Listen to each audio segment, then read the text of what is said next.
Thank you. Hi again, everybody. My name is Leseliey Welch, and I'm CEO and co-founder of BCE.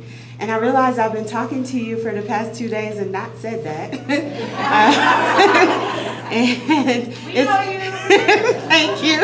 It's either very arrogant or very humble. I hope y'all give me some grace. So, I don't know how many of you know that in the grand scheme of things, organizationally, BCE is like a baby or a toddler. We were founded in 2020, and we are just 5 years old.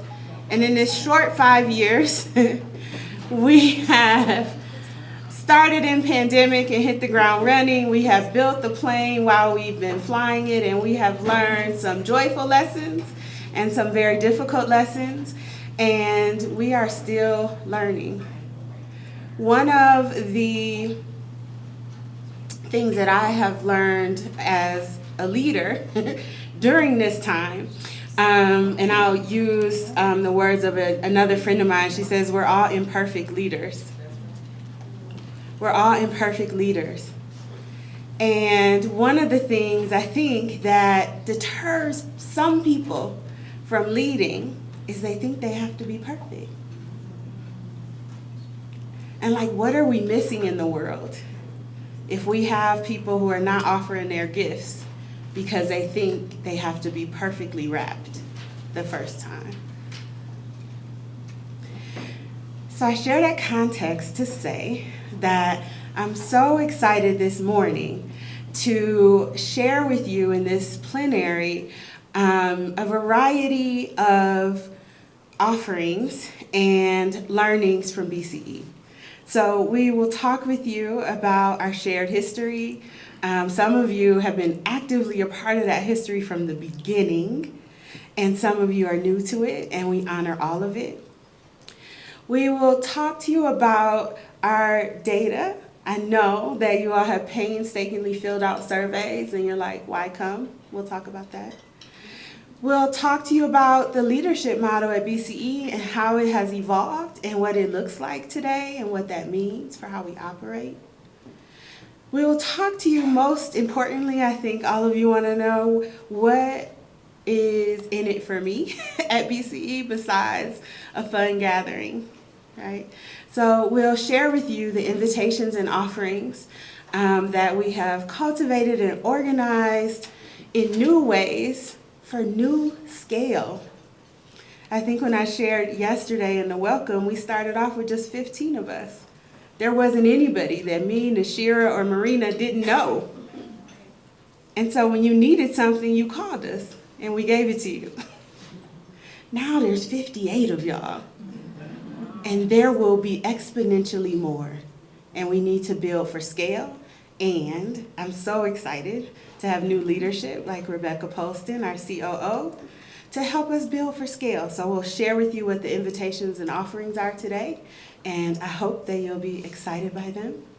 And we'll also talk to you about the Beloved Economy Studio, which is one of the offerings that has come out of what we have learned about your needs.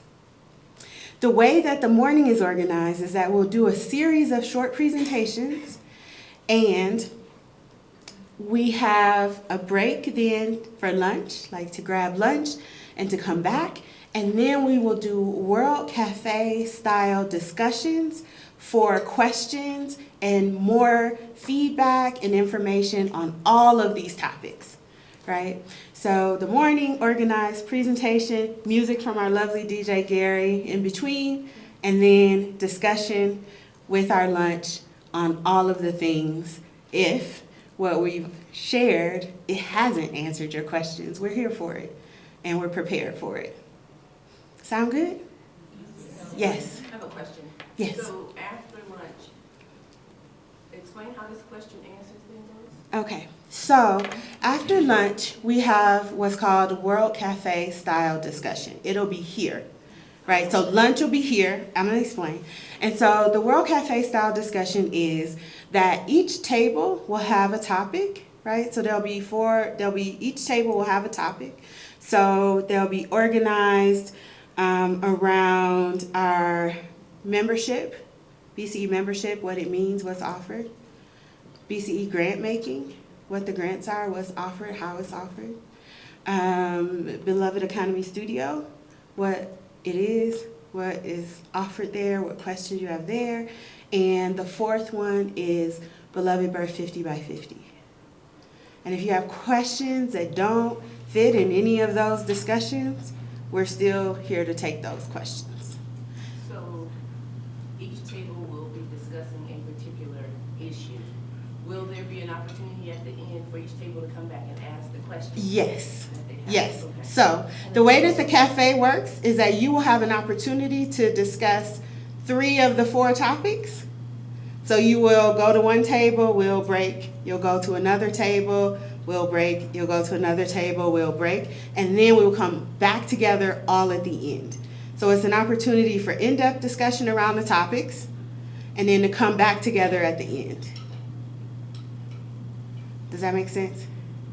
We're going to try it, y'all. I know we've not done it before, but that's what we're going to try. Okay? And if you find that after that your needs aren't met, your questions aren't answered, then we'll figure it out. Okay. With that, I want to start by thanking our committee, which Tina's transitioned us from questions to, this was our gathering committee that helped us plan, so give them a round of applause. Tina Bringer, Leslie Jackson, Alondra Farr, Janine Logan, and Shanae Darby. Thank you for all the time that you put in and for your flexibility with the pivots. I share here a picture of our BCE team that was taken some weeks ago, and so there have been some new additions since this time. So not pictured here, I think would be Yuki Davis, Amy Go, Carmen Mojica.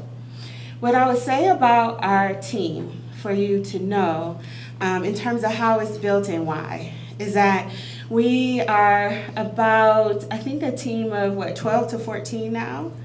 And we have 4 to 5 midwives on our team, and also, by design, we have public health strategists and leaders, we have business and administration expertise, we have fundraising and marketing expertise, we have narrative and cultural strategy, and it is all by design because we know that midwives cannot change birth culture in the United States alone, and that we need all the things. We need all the things. Doctors and obstetrics in the United States are not successful because doctors alone did it. They are what they are because our whole infrastructure is built around them. And so BCE, our hope, our intention is to build some infrastructure around you. And here we go. We're going to start off with Julie. Please welcome Julie, our Director of Narrative Strategy.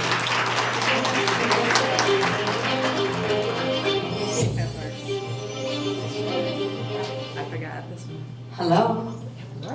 Yes. And the clicker. Okay. I'm all set. I'm ready to drive. Okay. Good morning. Good morning. So my name is Julie Quiroz, and my position here at Birth Center Equity is that I'm the Director of Narrative Strategy. But 5.5 years ago, my position was not that. I had no position with Birth Center Equity. And the reason I had no position at Birth Center Equity is because there was no Birth Center Equity. There was no organization. There was no staff. There was no fundraising. There wasn't even a grant proposal. None of that existed 5.5 years ago. But what existed 5.5 years ago was the seed of connection and a spark of vision and the beginning of a story. And looking out here today, I can say 5.5 years ago, all of this was our wildest dream. This was our wildest dream 5.5 years ago.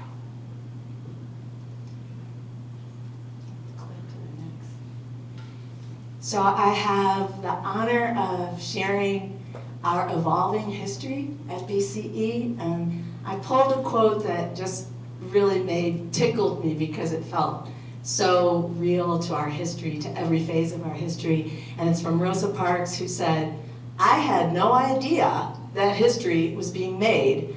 I was just tired of giving up."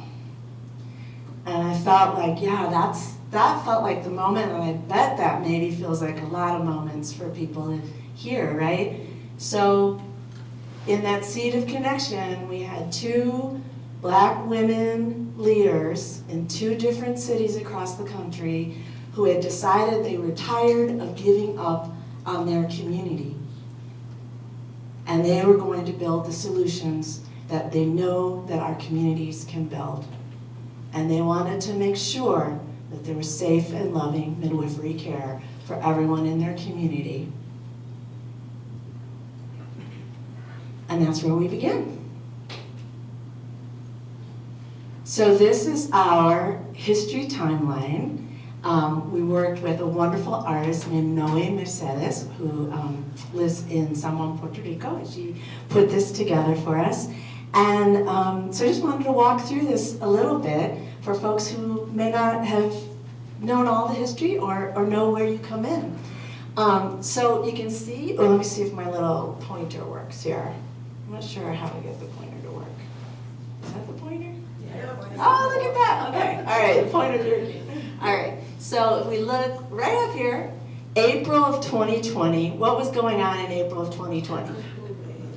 COVID, right. So that's key to our founding. So in 2020, COVID was happening, and Leseliey Welch and our co-founder, Nashira Burrell, Leslie was in the beginning of starting Birth Detroit, and Nashira was in the beginning of starting Neighborhood Birth Center, and they were getting call after call because what was happening in that time was that more people than ever before were having doubts and questions about hospitals and about the safety of having babies in hospitals where there's lots of sick people, and they're having experiences where their family members could not be there and where the care that they wanted and deserved was not there.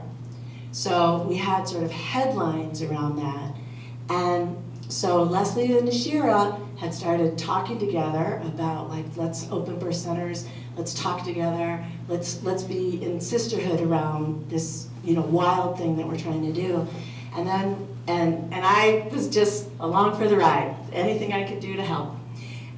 So then in 2020, we had the opportunity to publish an article because this question had been national about birth centers. And so in April of 2020, we were able to publish an article nationally that talked about birth centers, and the message was, birth centers are needed now in this time of crisis, and they have always been needed. And because of that moment of COVID, that message was heard. And that's when BC was born. And at that time, again, no staff, no funding, no nothing, just a story and 2 committed people making a connection. And as part of that, so Leslie and Nashira joined together through Connection. And as they started thinking about, like, how could we raise funds? How could we raise visibility? How could we be in kinship and sistership around this? They're like, well, we shouldn't just do this, the 2 of us. We should reach out to all the other birth centers we know who are led by Black women, by Indigenous people, by people of color. And that began. So by the time, so it was pretty quick, because of the article. You'll see right here where it says COVID Rapid Response Grants. I think it was 2 weeks after the article, we got a message that Tara Health Foundation had heard about us through the article, and they wanted to give us $100,000 to give away to the network that had just formed, like just barely formed, right? As Les said, by text and email and phone call, to give away $100,000 in COVID rapid response. And that was the first thing that BCE did after the article, was to give out grants of COVID rapid response. And I'm curious, I think there's people in the room. Is anyone in the room someone who got a rapid response grant?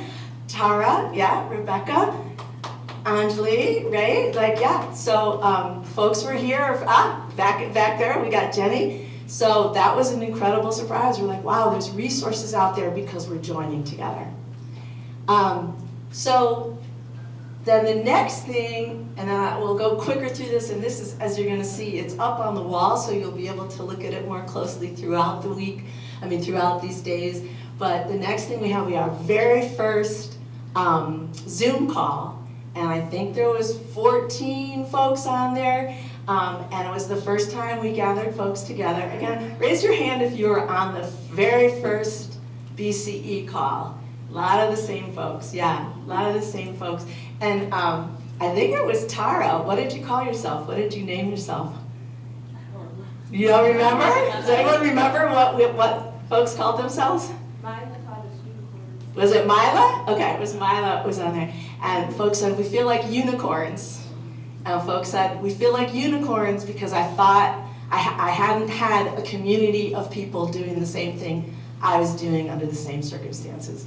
So that was the very first call. So the first thing we gave out, we were able to provide support in COVID, and we were able to bring folks together, to bring the unicorns together. And that was 2020. And then you can see as the river flows along, and this is a river intentionally, because we all know, as I said, this was the start of a story, but every story is a continuation from our ancestors and moves on long before us. So this is a river, and this is just a moment of this river. So just to highlight a few other things on here, and then again invite you to spend some time with it and look where you're in. The first time we were able to give out open doors grants, which I think a lot of folks in this room have. Who here has gotten an open doors grant? Yeah, folks have gotten an open doors grant. The first time we named that and we were able to formally do that was in 2021, and we had $110,000 to give away, and that felt amazing at the time too. So we flow along the river. We had the first gathering. This is the second gathering of BCE. We had the first gathering in New Orleans. Was anyone here in New Orleans? Oh, even more people. We were getting bigger. I don't know how many people we had in New Orleans, but we had grown quite a bit from the 15. I think we were up to 40 or something at that time. We had our first birth center week. We started the capacity building work. We had Right Collective offering fundraising TA. Has anyone received any fundraising TA either from Right Collective or from Kinship?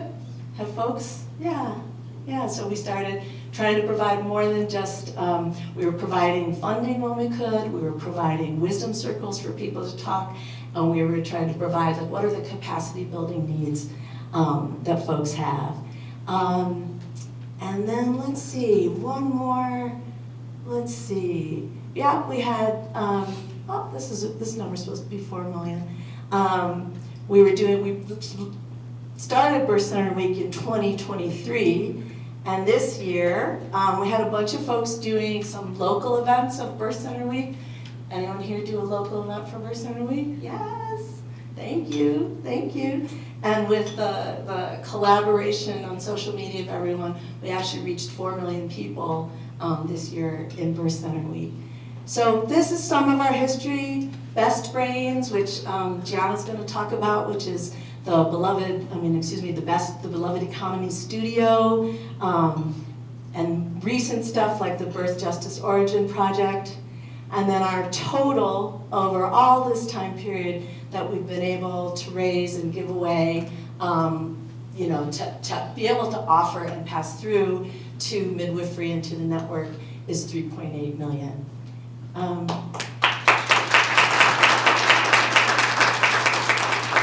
So I'll end with that and an invitation to, here is the actual mural over here, and there's some stickies and some pens.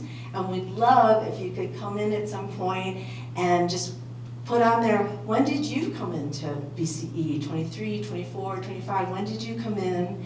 What were you part of? What was a moment that you remember that was important to you? And any questions, like, or something that's missing, like, where the heck is, you know? So add to it, and we're gonna work with the artist, and we'll keep recreating the mural. And as you can see, the river keeps flowing. So 5 years from now, when we all meet together, we'll have a second mural that goes on the other side.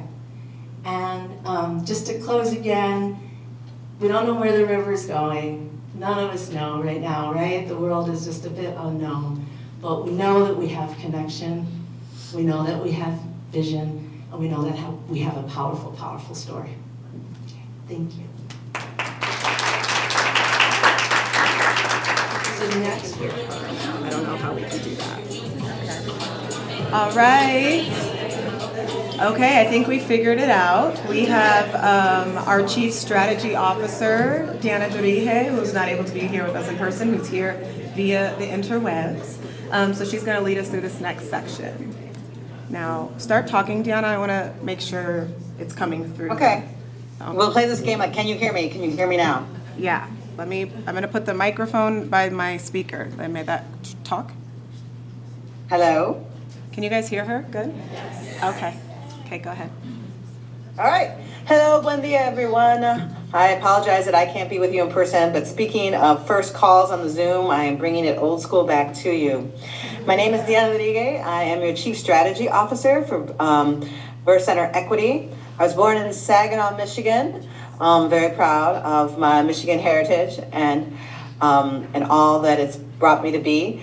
And my fun fact, right, because we said we had to do fun facts, is I have now moved, and I can't see your heads, but I know some of you will agree, I have moved from being a shoe diva to a plant mama. Somewhere along the line, I went from checking out, red velvet rhinestone pumps to trying to find a ring of fire philodendrons. So this is where I am in my life, and it's been interesting for me to find out that this is where it's come.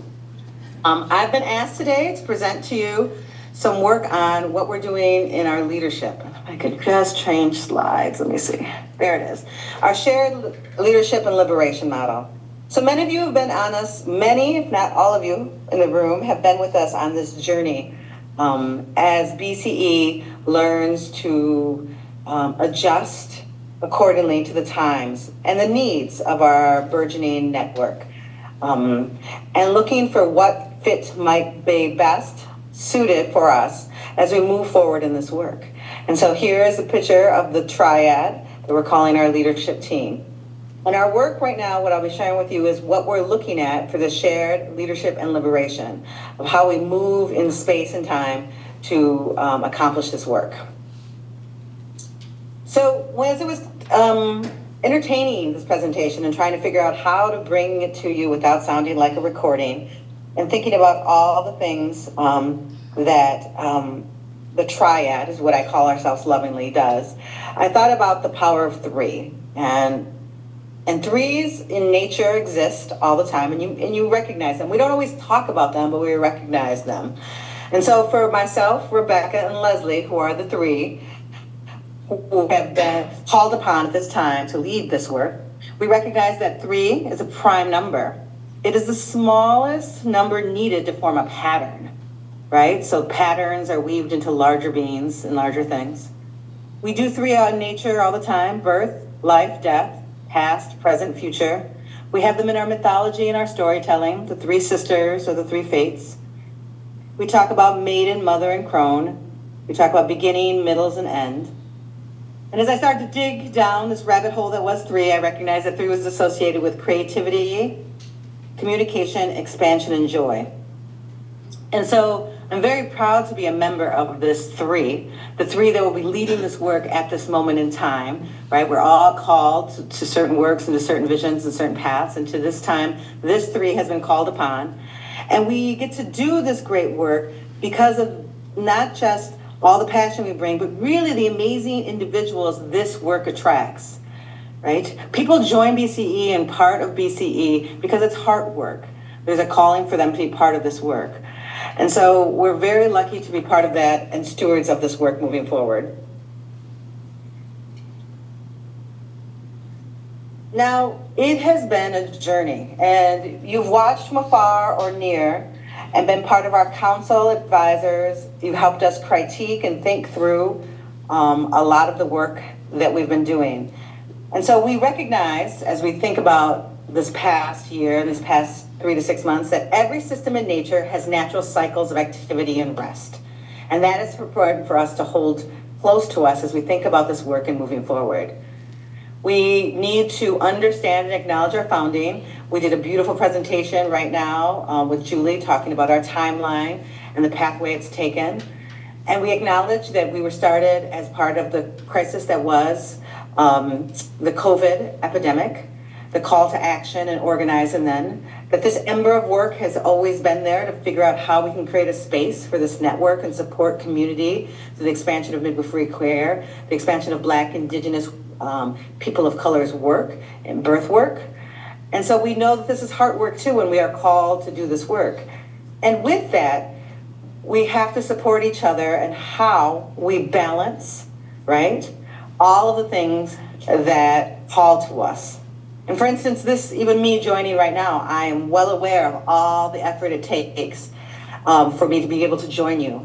And that I was also needed to be at home right now at this moment. That time required me to do that. Space and time required me to do that.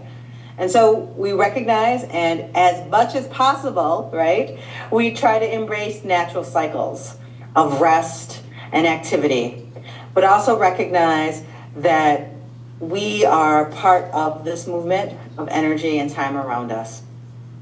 We also took a long time to do some reflection and learning.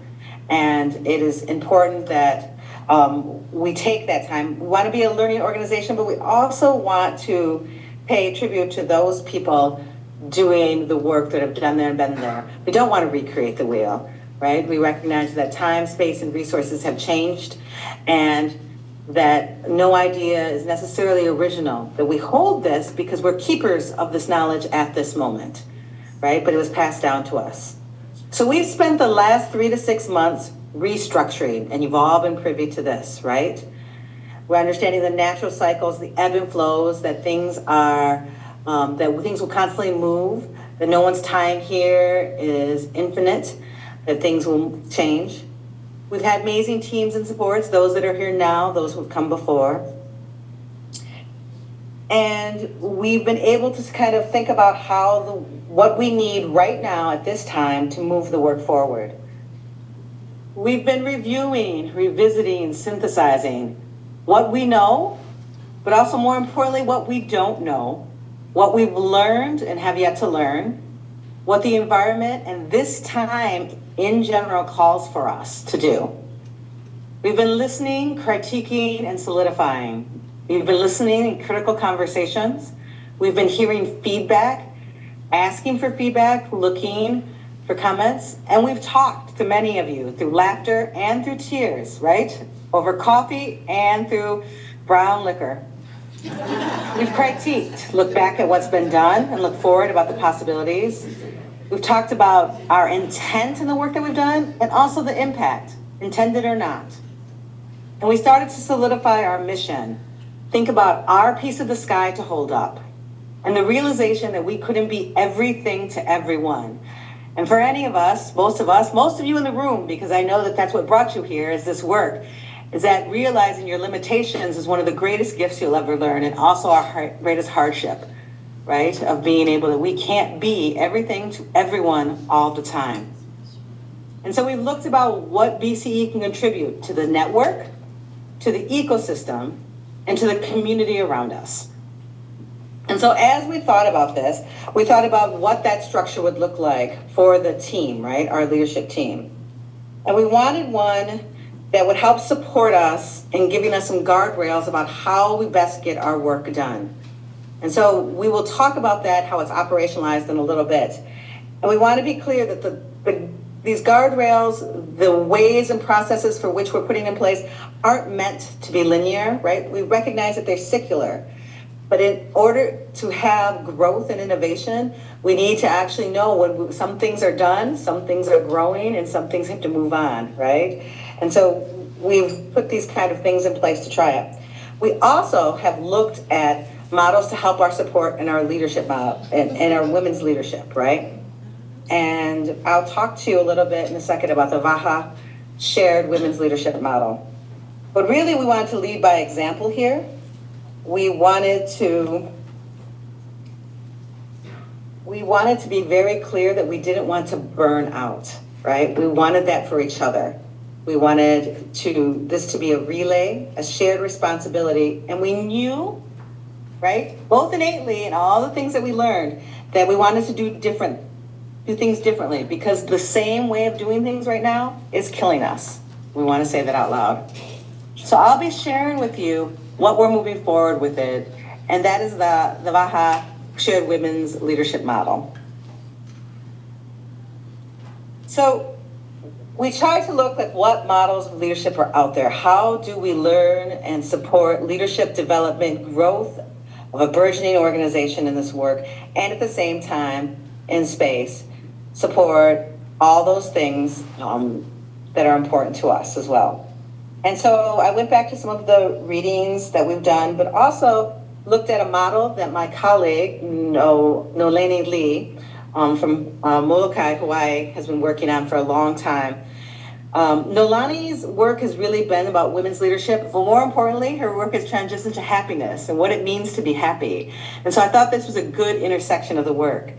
And so what she looked at is around her nature, again, the threes, right? And she saw the vaha, or the outrigger canoe, some of you may have seen in Hawaii. Now, briefly, to understand kind of this model and what we're looking at and what we're thinking about and how we're evolving our work and how we're thinking about supporting each other, is that the outrigger canoe has 4 to 6 seats, if you can imagine, if you can close your eyes and think about this, and you've seen this, no doubt.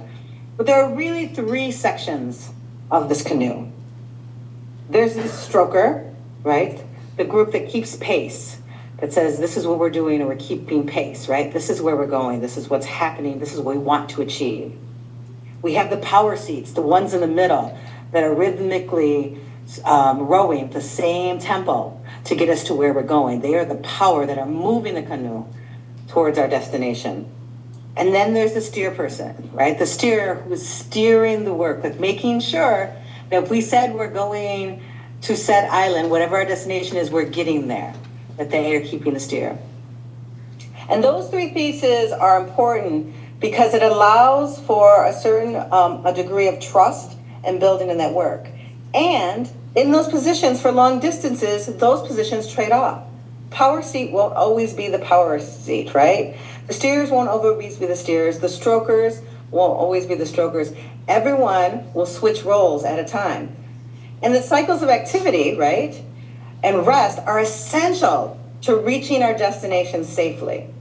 And safety and abundance is important and key to the work that we're doing. How are we supporting each other to reach that destination, to reach our ultimate vision and mission safely?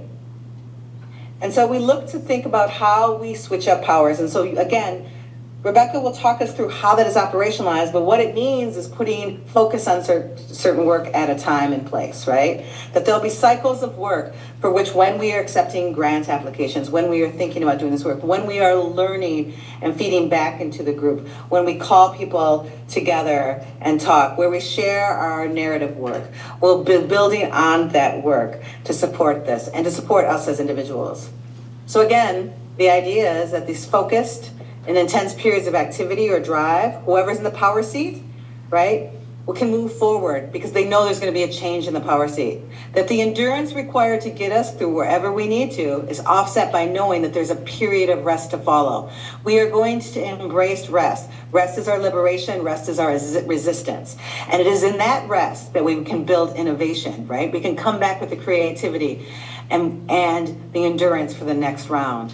It provides for our greater team with balance and styles, networks, and approaches. The 3 members of our team are distinctly different in how they approach work and how they approach management and how they move certain areas. We've started to divide up the work of the network into different areas so that we can lead where we're strongest and support each other. We all know what each other can do. And so those styles, those networks, those approaches at time of rest will allow our team to be able to change and modify and assist where needed, but also be able to focus and concentrate on certain things when the time is appropriate. And we recognize, well, we want to say this out loud to everyone in the room, is that shared adaptive leadership is a work in progress. Do we know this will completely work? No. But that is the part of leap of faith that we're doing. Again, we're trying something different because the current method of leadership, rooted in patriarchy, right? Rooted in very hierarchical systems, is killing us. And so we're promoting a reflective and adaptive leadership through built-in transition times. And so you'll see us talk about that more. And it means that we will try things, talk about things, and want feedback about how things are working. But this triad model is our attempt to kind of move forward in this work, to support each other as women, to support this network, and to build a greater and stronger power. And so with that, I get to leave you so that you can join Rebecca. Thank you. Hi. My name is Rebecca Polston, and I am the Chief Operations Officer here at BCE. And I'm going to tell you a little bit about myself. I was born in DC. Anyone who knows me knows that I have a passion for my four-legged creatures, my horses. So that's my little fun fact about me, is that when I'm not doing all things birth, I'm doing all things fun outside with creatures that can't throw up. Also a little bit about me is I am a midwife. So I'm going to just give a little bit of background about me before I joined BCE. I was on that OG call way back when. I actually became a midwife back in 2015. I'm from Minnesota. I live in Minneapolis, Minnesota, and I've got a couple of Minnesota folks here, so yay! Great midwifery laws. And I was the first Black CPM in the state of Minnesota.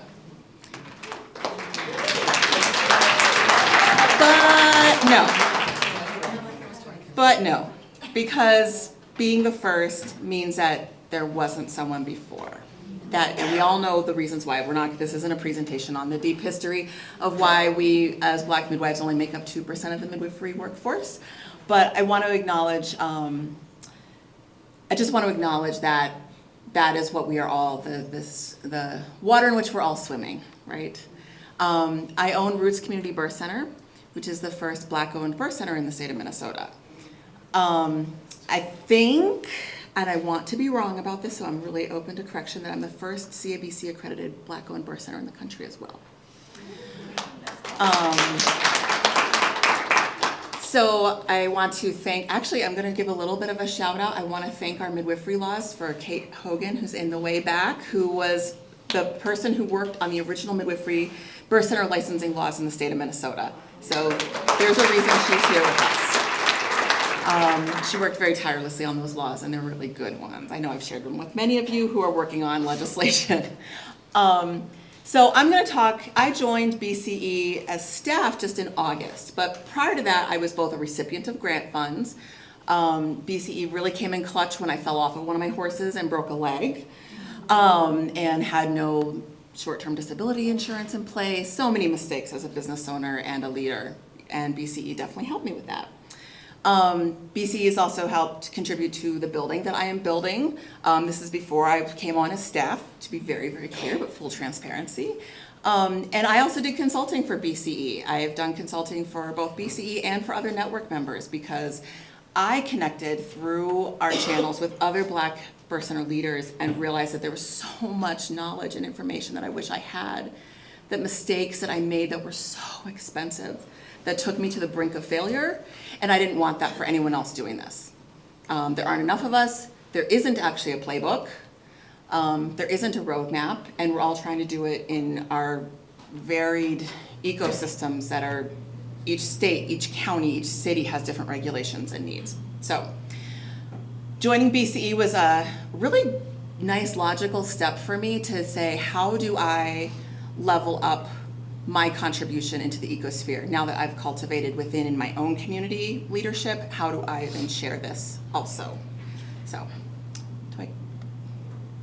I'm going to talk about kind of some invitations and offerings of what the history of giving, how we've given, and kind of the changes that we're making.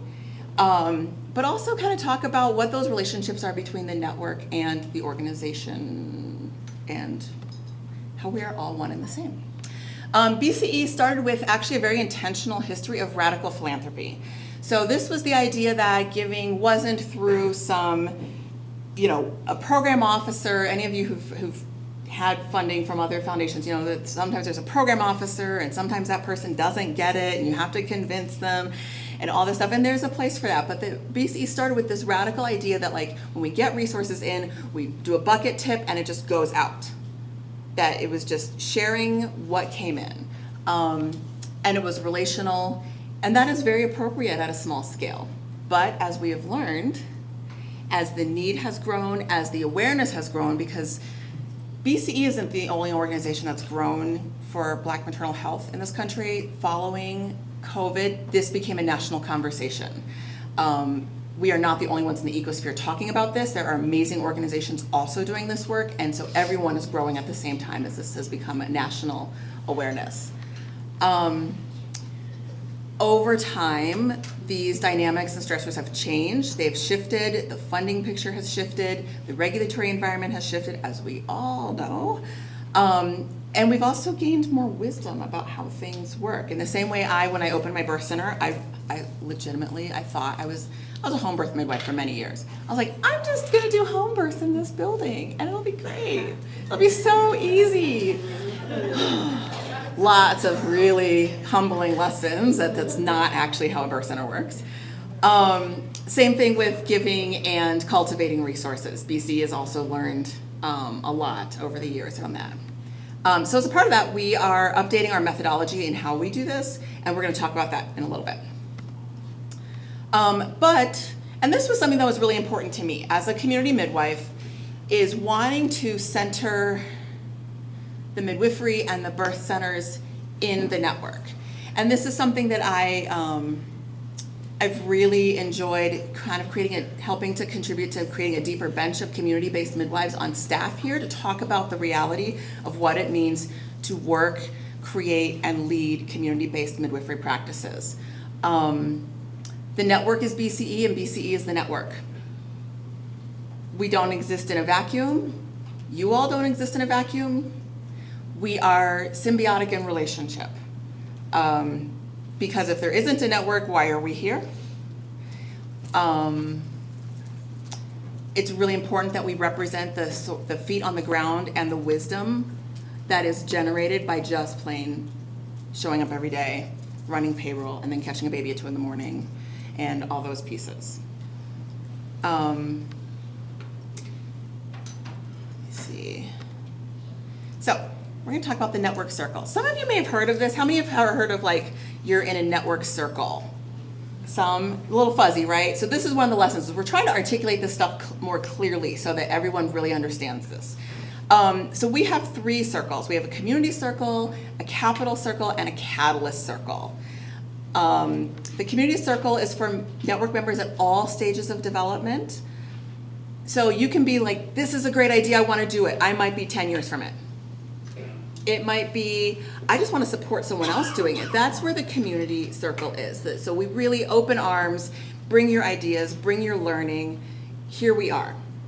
The capital circle is network members, they're actually operating or about to operate. They're needing that specific type of expertise, funding, and relationship, because it's not just about the money, it's about the relationship, to be able to do what they're doing. Be it open their doors, be it keep themselves open, that kind of stuff.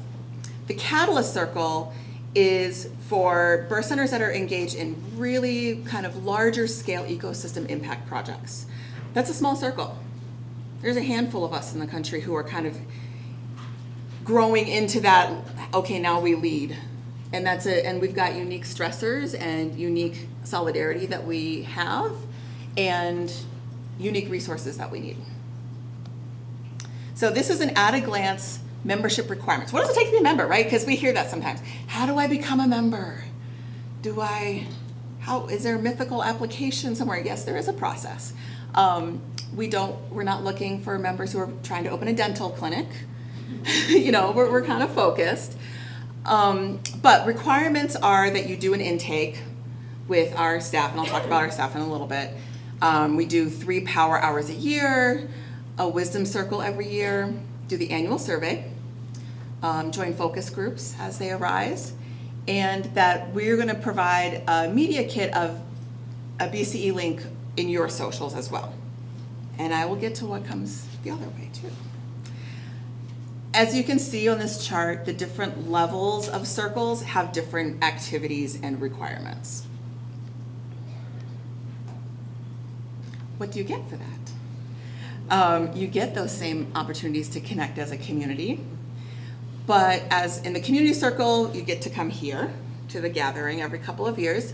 Best technical support, and this is something that we've provided in the past. That is the nature in which I provided consulting for BCE members, but we are really solidifying that so we have concrete technical support that you can get at your different levels. That can be marketing, that can be real estate negotiation, billing, how do you negotiate a contract? It can be, how do I figure out my staffing and my call schedule? So you will have targeted technical support that you can access in these key areas, and we're keeping it focused now. We will expand that over time so that you can actually get help that doesn't cost you a dime. There are specific grant programs that are related to these different levels as well.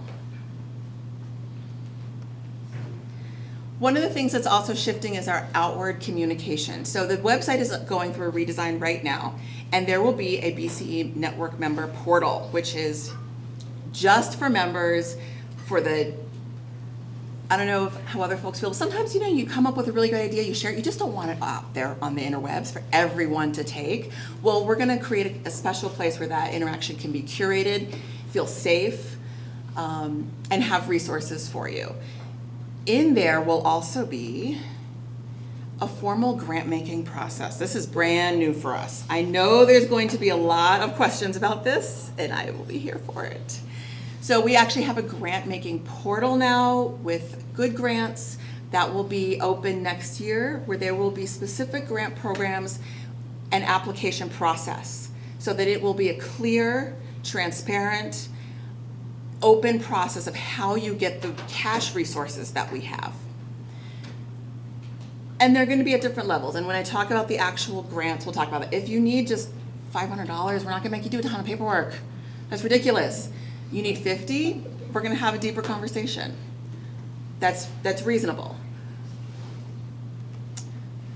The other thing we're doing is we've created a new fund called our Community Birth Center Advised Fund. So this will be grants of up to $50,000 each for a total of $100,000. The members of this committee will be made of members of the network. Let me say that again. We want the experienced members of this network to help direct the resources to those just starting out. We want that expertise to say, this is where it should go. I've been there, I've been in the trenches, this is where these resources should go. The other thing that we'll have for the network is, I was like, why is there just this list of birth centers, right? It doesn't help. So one of the things we can do, is we all know if you're doing any marketing, is cross-posting, cross-linking increases your visibility, enables people to find you so they can actually book care. So we're gonna have a map, a searchable map. Anyone who's in the network, you're gonna be asked for your favorite landing page, because there will be a direct link to your site and how to book here. It is also a way that funders can find you. Oh, I want to fund someone who's opening or someone who's doing ongoing operations, because different funders have different strategies for their giving. They'll be able to easily search members at different stages of development. So this will be a live, searchable, clickable map. It'll be updated quarterly, so you'll get annoying emails. Please update your listing. Please update it's gonna be annoying, just trust me. We're also gonna have a clear annual calendar so you know when these circles are. There's going to be an outreach to make sure that the circles are happening at useful times for you, because everyone has different schedules, right? Not everyone can make it at the same time every time. So we're gonna actually have that published so you can see it, so that you can plan your own participation and the topics that interest you. We are also going to do monthly member highlights that will allow us to highlight the work of different network members. So if you have, let's say, a fundraising, a capital campaign coming up, how can we highlight that? We want to make sure that we're working strategically with you to help use the people who are coming to our sites to go to your sites and your projects. So the big focus is that our website is going to shift to really highlighting the network, the work of the network, and the successes of the network. So that's going to be a big fundamental shift in kind of some of our outward-facing media. The other big thing we've done is we've hired Carmen.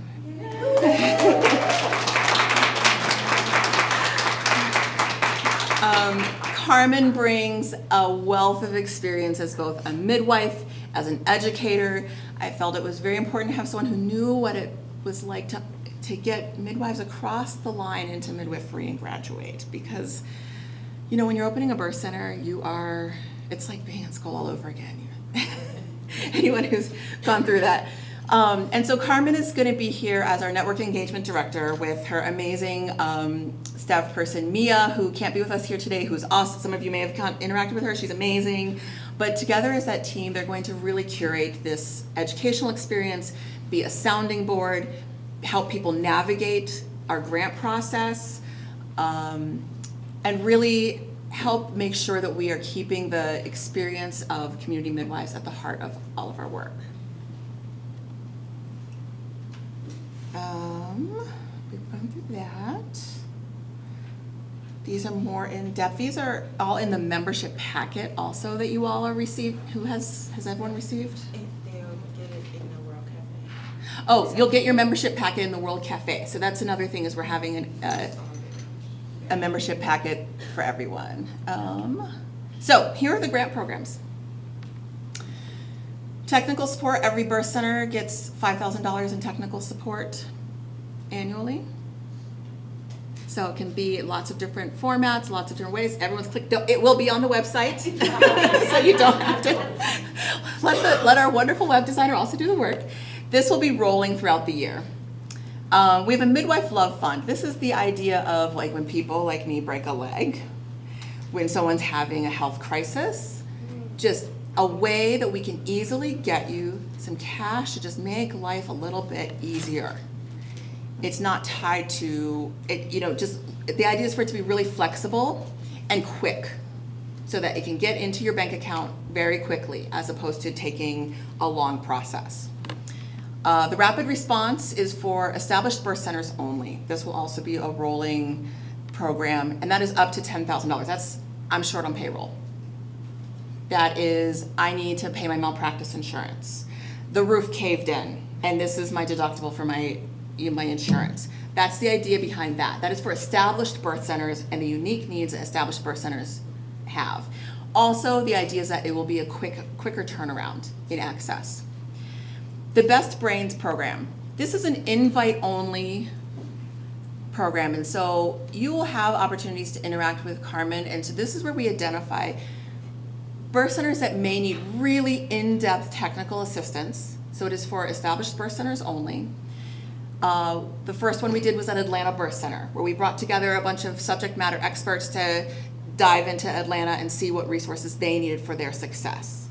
So this can be someone's going through a hard time, someone's in crisis. It can be we have this great opportunity, and this is going to have a massive impact on the ecosystem, not just in their community perhaps, but also nationally. We also have the Open Doors Fund, so it's up to $50,000 for developing birth centers. I talked about that. That'll be through the Community Advised Fund. So again, we're gonna have the experienced birth center leaders say, yeah, this is where it should go. We cannot fund every single idea in the country. We just don't have those resources. General operating. This is for members that are also open and operating, up to $50,000. And that is when we're looking at, and this will be a more extensive application process where we're actually looking at how is this money feeding into the larger organization, the economic health of the birth center. The Community Health Awards are invite only in collaboration with Direct Relief. This is a really exciting program, up to $50,000, also for established birth centers. The Catalyst program is an invite only also that is in collaboration with the Robert Wood Johnson Foundation. So these are programs that have been identified by the funder of how they should be implemented. And so it's great to be able to work with some of these kind of really, really amazing leaders on maternal health nationally to get resources into our community. What that means, oh, Gianna will be up next, but what that means is that in cash giving, the total programs would be about 1.6 million in 2026, total. So that is how much cash we're putting out into the And you can guarantee at the end of 2026, we're gonna do a survey. We're gonna say, how did this go? What was hard? What was confusing? Because this is a brand new approach for us. But we really wanted to create a way that, again, people could go on our website and be like, how do I get resources? What can I get funding for? We don't have $1 million to give to a single birth center. We just don't. But how can we be really strategic and leverage the resources we have with the resources you have to help you get where you need to be, to either get open, stay open, or to grow? So I will be available for questions. We can talk more in depth about this during the World Cafe, but that is the beginning of what we have for 2026. Hello, everyone. Good morning. Like the slide says, my name is Gianna. I am the Midwifery Innovation Director at BCE. Can you hear me? Awesome. Thank you. And a little bit about me. I am born and raised in Pasadena, California, a suburb of LA. It's actually the town that was affected by the fires last year, so my community is going through that. And I went to midwifery school in Orange County, California, and worked in community birth centers there while I was in midwifery school and nursing school, and worked at a birth center run by a midwife who didn't look and have any lived experience like mine, and served a community that was the same.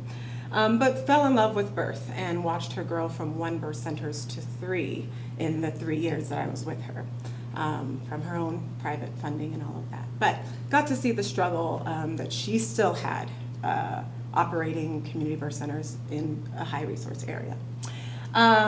My fun fact is that I grew up working in a mortuary because my family owns a mortuary in our community. We're the longest Black family-owned business in Pasadena at 93 years of operation. So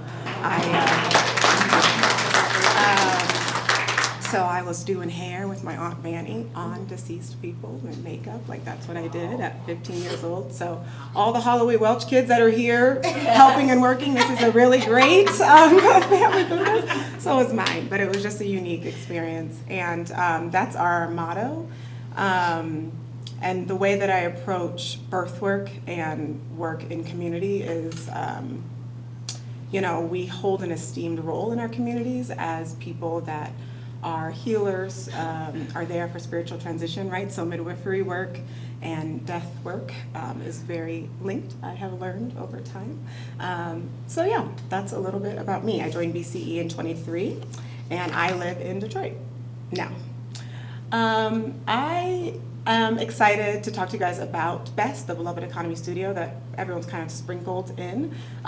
This is our BEST team. So you've got myself, Deanna, Leslie, and Rebecca, and then Simone, who's in the back, who's our program officer. And what we do is we exist to build and create businesses that support community birth infrastructure. As Leslie talks about a lot, and as we know, community birth is not going to thrive without all of the things that support the big medical industrial complex, right? But done in a different way. And so we exist to listen to what you guys say you need through these surveys that we ask you to complete, and through other conversations to create business ideas to support the work that you're doing in community. Again, like Rebecca talked about, our offerings for 2026 are technical assistance and the Best Brains project. Best Brains will be, I believe, for 2 birth centers this year. Again, they are curated sessions that bring together experts from around the country on varied topics, from policy to grant making to fundraising to birth center clinical operations. Again, the first one was done last year in Atlanta, and so the goal is to have it available for 2 birth centers this year. And then the technical assistance, again, will be in these areas, either directly from our team or from ecosystem partners that we have connections with to get to you at no cost. The process to engage best is here. There's a QR code. I will have this at the cafe tables, Cafe World tables this afternoon. But essentially, other than some of the specialized grant processes that you'll learn more about, you will fill out this intake form and then meet with one of the best team members, and we'll help kind of create your tailored TA program throughout the time that we'll work together. Some other offerings that we do that is really exciting and challenging work, I don't know if some of you have heard about our municipal projects. So we've been approached by municipalities either at a county level in one case, or 2 cases, to build birth centers that are either funded by or in partnership with the municipality. So working on a project in Alameda County right now, and as well as Wayne County, Michigan. So some fun lessons learned from that, if you want to talk about those at the table. And then also just getting into more consulting with hospital systems that want to engage with midwifery-led initiatives or community initiatives for midwifery. Some business concepts that we are currently working through how to develop really come from the things that we've heard the most from the survey, which is all the non-clinical demands of birth center ownership and operations. What would it look like if we could, at scale, be able to offer supplies, billing services, HR services even, right? And so I'm looking at kind of a back office or an MSO organization. So again, it's being developed, so we'll give you guys updates as that comes through. And the Travel Midwifery Company, which is the super passion project that we also keep hearing about staffing, right? Having midwives that are values aligned, that are trained in community birth, that are available to go when you break your leg or when someone needs maternity leave or whatever happens, right? And so we have kind of a work plan through the year to figure out the best way to get this kind of pilot program running to benefit our network first and foremost. So yeah, that is best. This is not true. Leslie's gonna speak, and then that. We can have Gary play some music and we'll transition our slides. Okay. And if there's a time for, if you need a bio break, if you need a cup of coffee, do that. We'll restart in 5 minutes. Okay. Rebecca has an announcement and then we will continue. Okay, so network is working. In the bathroom, Elle and I figured out that I was wrong. That I am not the first Black-owned CABC accredited birth center. It is Birth Care and Women's Health. So they get it. And I just want to say that's why these gatherings are so important, because we need to be telling our collective stories and getting it right for the hard work that other people have done. So we got slightly out of order, but I think we are in divine order, and so we are restarting. And I have a couple things to share with you about the data and about Beloved Birth 50 by 50 and so what kind of thing as it pertains to us and the network. And then we will transition to lunch and to really having an opportunity to talk to one another about all the things. My intro site, born in Saginaw, Michigan, if folks didn't know. And my fun fact is I'm a poet, and I'll be having my first small collection of poetry, a little book that will come out in 2026 with my wife's artwork. So I'll let y'all know when that happens. Back to BCE. So BCE was founded on the premise that if we came together, if we assessed our own needs and identified our own priorities, then together we could access a level of resources none of us could access on our own. That is our founding premise. we established ourselves as a relationship and values-based network, really holding the idea that abundance lies in the flow of trusted relationships and resources. The aspiration was to be a catalyst for community birth center development and to exponentially expand the number of birth centers led by Black, Indigenous, and people of color across the country. One of the things that I think is so critical to understand about how we were founded and what our approach is like the origins, right? So one of the things that I've learned over time is like one thing that's important is to understand the roots and origins and the reasons why, and then maybe talk about what changes we may need to make. But the roots and origins of BCE is it was founded by public health and movement folks, right?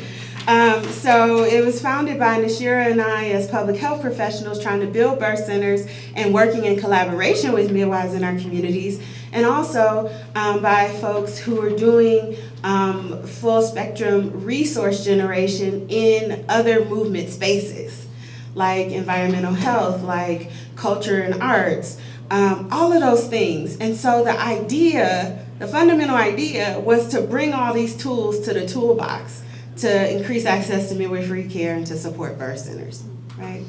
And so that's why when we think about the strategic priorities of BCE, there are 4, and there have been 4, and the first is to amplify the collective identity and power of birth center leaders.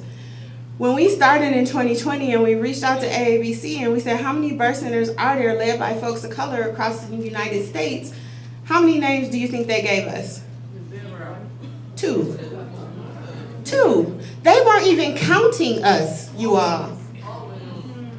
We were not even being counted or identified, right?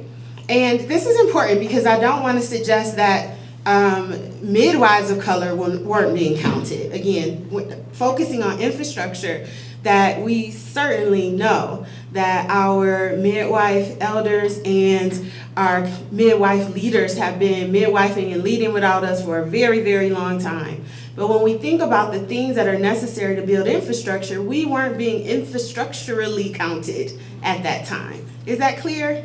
Does that make sense?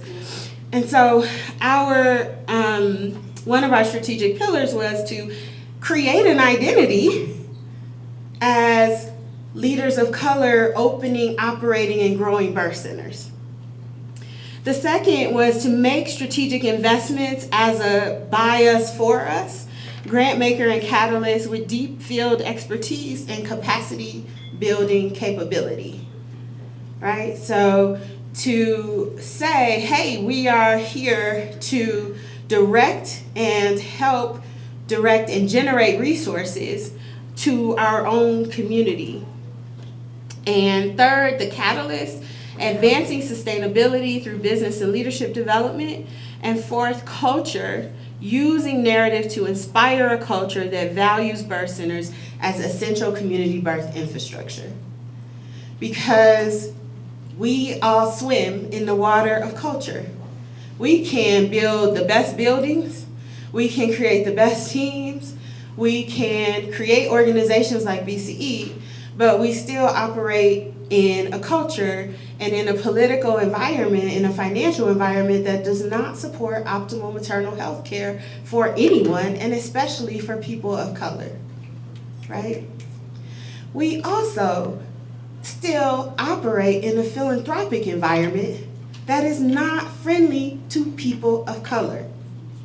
And BCE, I would just say right now and draw it in the sand, BCE is an attempt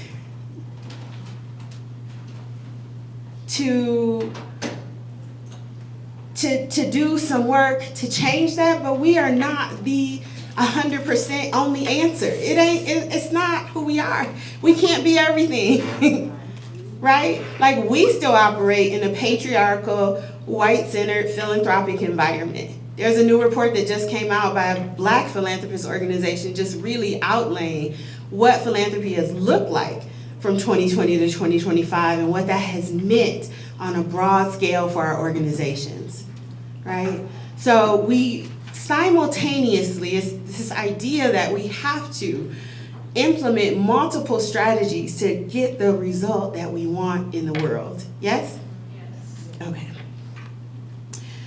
With that, I will say from that 14, this is what we look like now.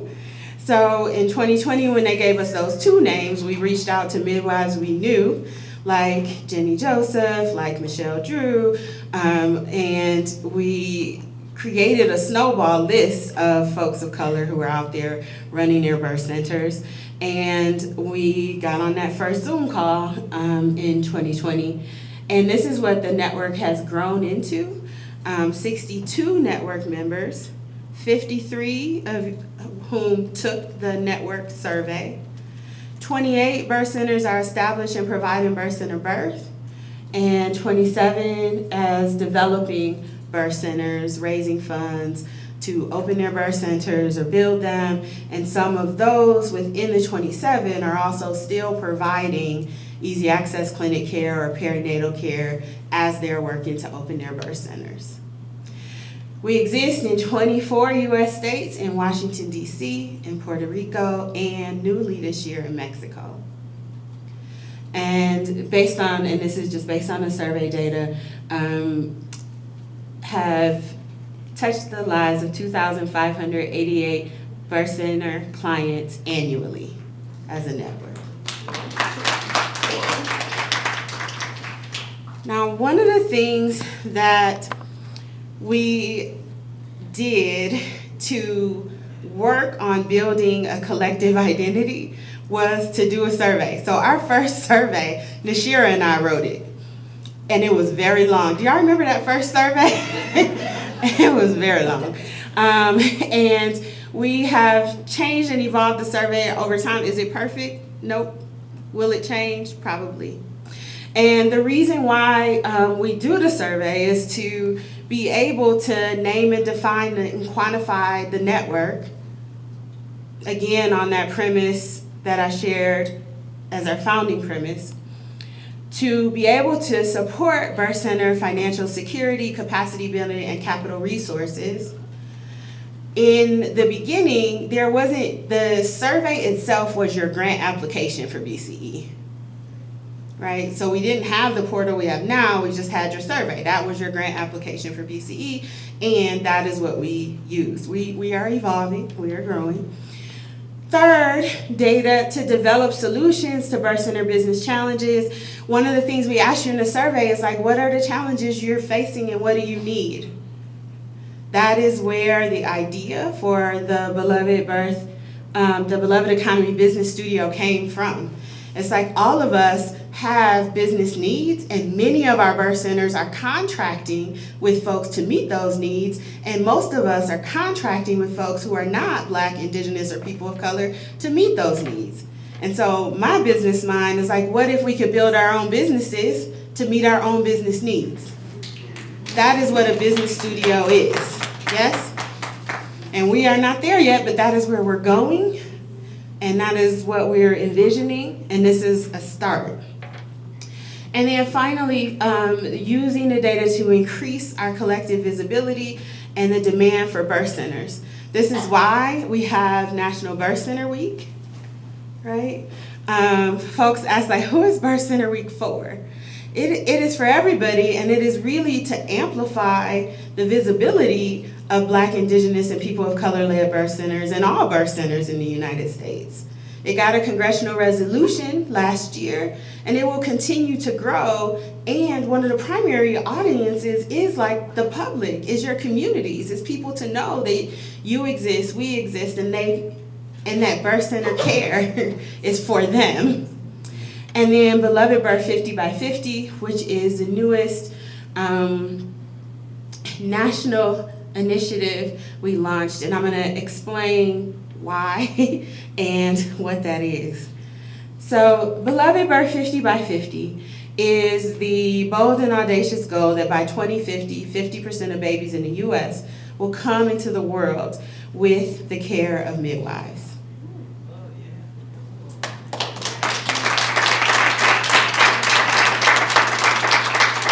The name of this initiative and the goal itself are Network Birthed. So the story behind our definition of beloved birth, which is birth that is family-centered, midwife-led, with physician collaboration where needed,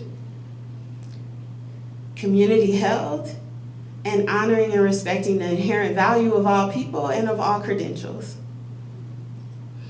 We also have 6 strategic pathways to get there, which I'll talk about, but that definition of beloved birth came out of a narrative retreat of network members in 2023, 4, it's on here somewhere. It came out of a narrative retreat with network members, and the question was, how do we inspire folks around moving the infrastructure changes that need to be moved? How do we make infrastructure sexy and irresistible to people, right?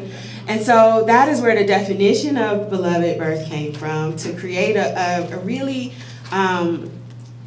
a definition that would engage people emotionally, right? And that people could identify with. And then the strategic pathways to get there. Oh wait, sorry, one more thing about this goal. So we got the definition of beloved birth from the narrative retreat, and the goal itself originated with time at Kindred Space LA in 2024. So the definition in 2023, the goal itself 2024. We were there for a team retreat, but had been invited to a dinner with community folks, and we were just talking about what would it mean? How powerful would it be if we had one North Star, right? Just one North Star toward the work that we are already doing. So that's one thing about Beloved Birth, is that we're not saying this is new work. It's a new picture frame for the work that you're already doing. It is a collective North Star, right? 6 pathways. When we think about the infrastructure needed to get us there, we outline financing midwifery, making midwifery a top public and private financing priority, growing birth centers, as we are the only healthcare facilities that currently center the midwifery model of care. We know that should change. Expanding the midwifery workforce as the backbone of birth care broadly in the U.S., centering midwifery and integrated care as optimal birth care across birth settings, strengthening policies and regulations to support widespread access to midwifery care, and then moving millions in hearts and minds to share, beloved birth stories, art, and culture. These pathways were not created in a vacuum. These pathways directly map onto the network needs that were identified through the network survey and through a variety of movement and public health research. Also, as I shared, it's a frame, again, for the work that network birth centers and birth justice ecosystem are already doing.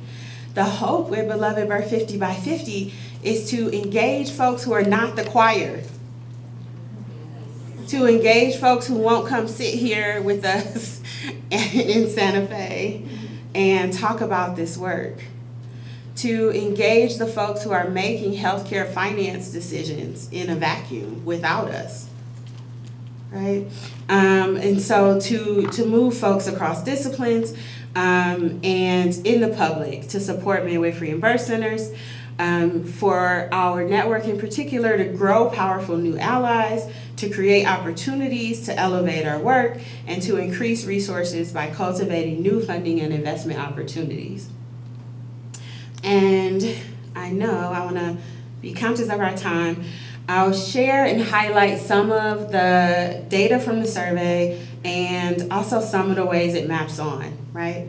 So this is data from the survey. Again, it's not everyone in the network who took it. It's 53 birth centers who took the survey. But if you look around at the needs, the developmental needs that our birth centers have, they map onto those things.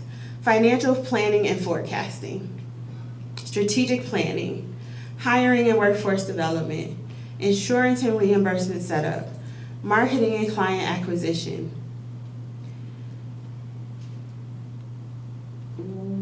We can do so much, and the choices we make are informed by the choices we have, right? The choices we make are informed by the choices we have. And so the choices we make in financial planning and forecasting at our organizational level are restricted by the choices we have to make in the broader financing space, right? And so that is why financing midwifery is a goal for the broader financing space. Does that make sense?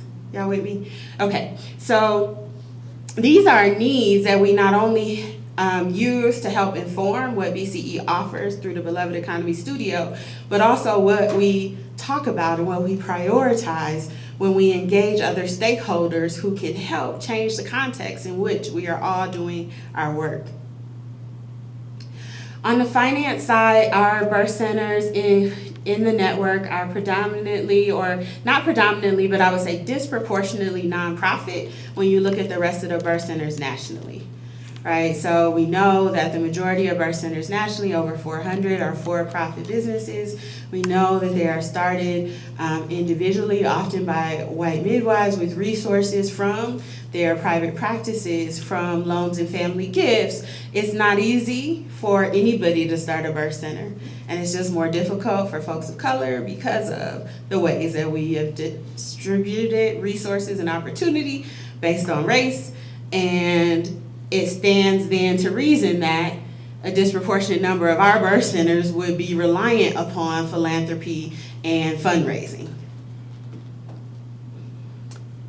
Our birth centers, I would say, serve our urban population at a greater percentage if you look at birth centers nationally. So when we look at network birth centers, about 14% are rural, 57% urban, 29% suburban. That 57% is higher for BCE Network birth centers than it is for birth centers nationally. Birth centers cite finances as the single biggest challenge to our work. The median operating budget for birth centers in the network is about $650,000.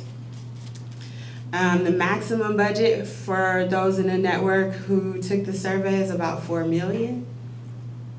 The median cost of birth was shown to be $6,500, and that ranged from some birth centers who are charging only $2,500 to birth centers on the other end charging $12,000.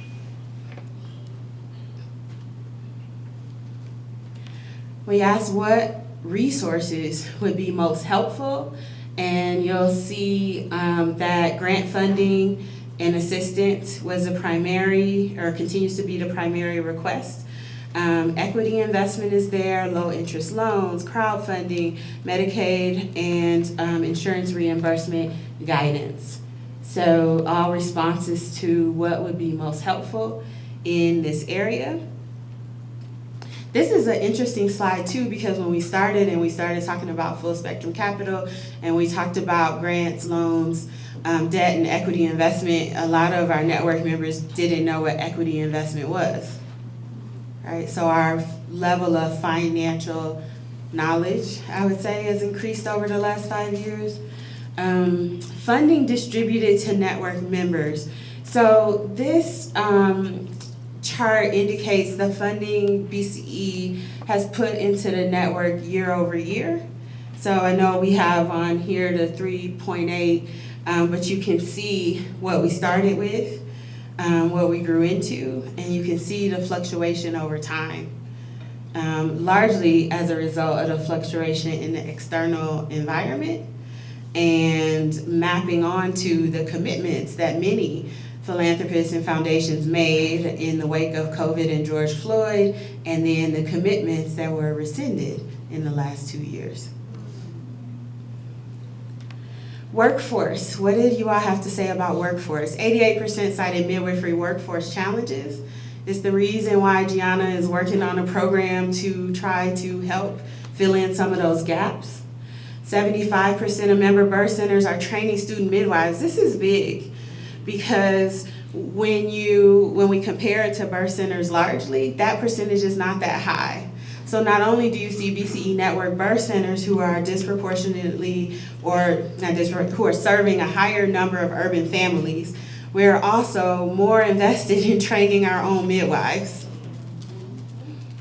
All midwife types practicing in network birth centers. So we did have other charts and stuff, and we can make reports accessible and really work on that now that we have the in-house expertise to do it. But when you look at the types of midwives practicing in our network birth centers, I don't think there's any credential that is left out. And then a diversity in midwife partnerships demonstrating integration. So one of the things we talk about is birth center integration and working with local community in a variety of ways. And so in the survey data, a number of you talked about the partnerships you have with your local universities or with your local hospitals.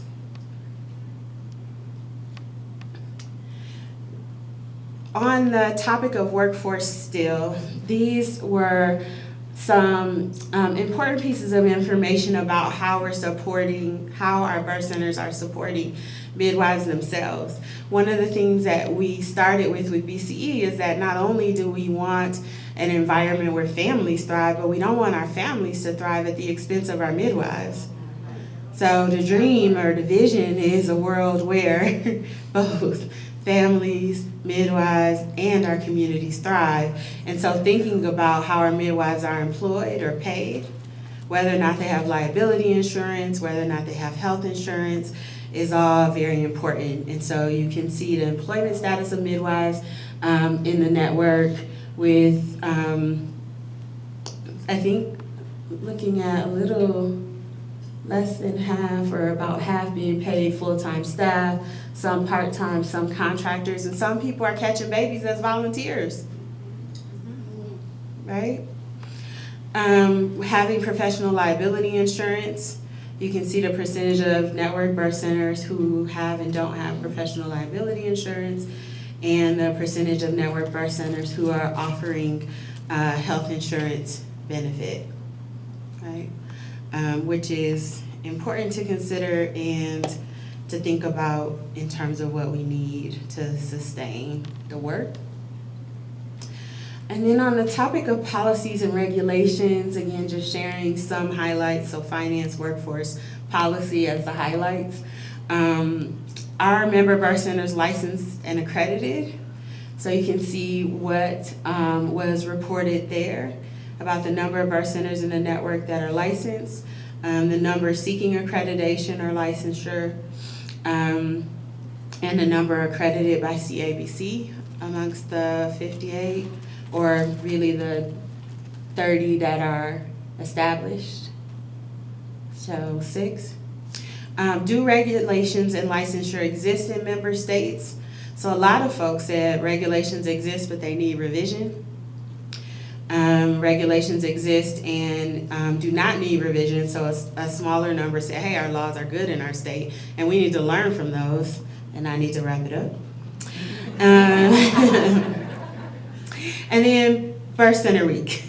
What can I tell you about Birth Center Week? This year, Birth Center Week reached 4 million people directly by BCE and creator or influencer partners like our friend Tatiana Ali, who's with us.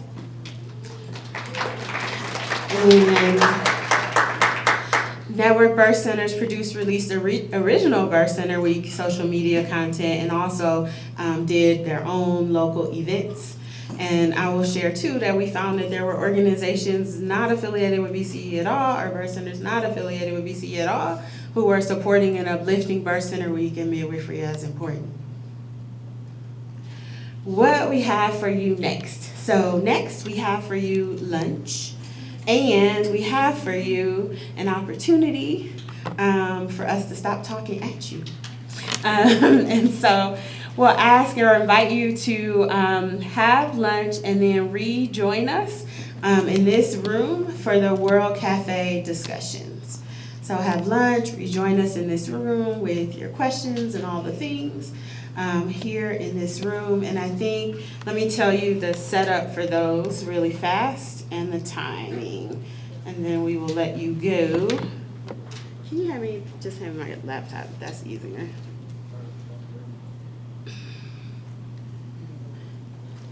All right, so it is 12 o'clock now, and our conversations will begin in this room at 12:30. So you can have lunch there and finish lunch here, or whatever you need to do. But our conversations will begin again here at 12:30. We will rotate through people had the opportunity to rotate through 3 of 4 sessions. And those are grant programs and funding, including the Community Birth Center Advice Fund. That'll be Rebecca. You want to raise your hand? And there'll be signs here when you come back. That'll be member benefits, and that would be Carmen. And the Beloved Economy Studio, Best, would be Gianna. And Beloved Birth 50 by 50 would be Amy, Go, and Julie, if you can raise your hands. What's that? Did you say Gianna? Yes. Gianna. For Beloved Birth 50 by 50. And I'll be floating to them. I'm gonna start off with Carmen and then move around as needed. And enjoy your lunch. I hope you found the morning informative. I appreciate your attention and your engagement with all these slides.